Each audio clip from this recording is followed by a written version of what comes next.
জীবনে আমরা সবাই সুখ চাই, দুঃখ এড়াতে চাই।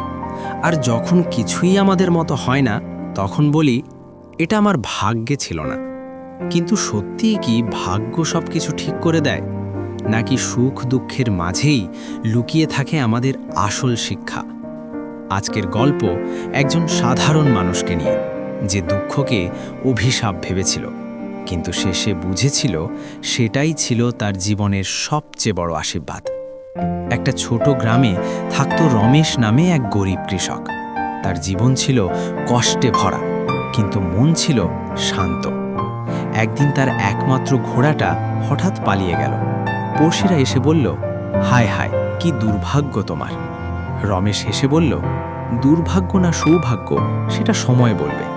কয়েকদিন পর সেই ঘোড়াটা ফিরে এলো, সাথে নিয়ে এলো আরও 3টে বুনো ঘোড়া।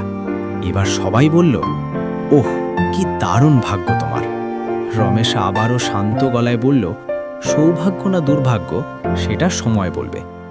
রমেশের ছেলে নতুন একটা ঘোড়ায় চড়তে গিয়ে পড়ে গেল, তার পা ভেঙে গেল।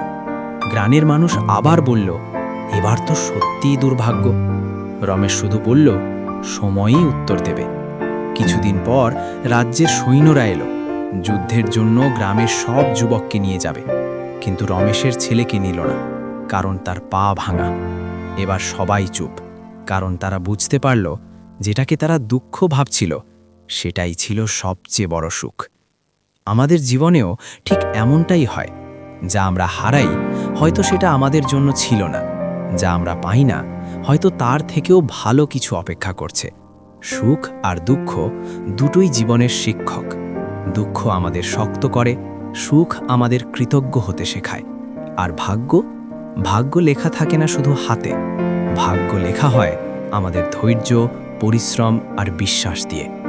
যেদিন তুমি দুঃখে ভেঙে পড়বে, সেদিন মনে রেখো, এই দুঃখই তোমাকে এমন জায়গায় নিয়ে যাবে যেখানে তুমি আজ কল্পনাও করতে পারছো না।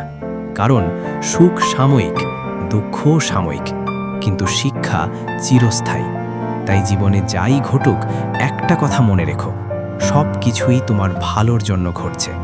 ভাগ্যকে দোষ দিও না, নিজেকে তৈরি করো, কারণ তোমার আজকের দুঃখই তোমার আগামী দিনের সবচেয়ে বড় সুখের কারণ হতে পারে। যদি গল্পটা তোমার হৃদয়ে ছুঁয়ে যায়, তাহলে ভিডিওটা লাইক করো, শেয়ার করো তোমার প্রিয় মানুষের সাথে, আর সাবস্ক্রাইব করো এমন আরও জীবনের গল্প শোনার জন্য।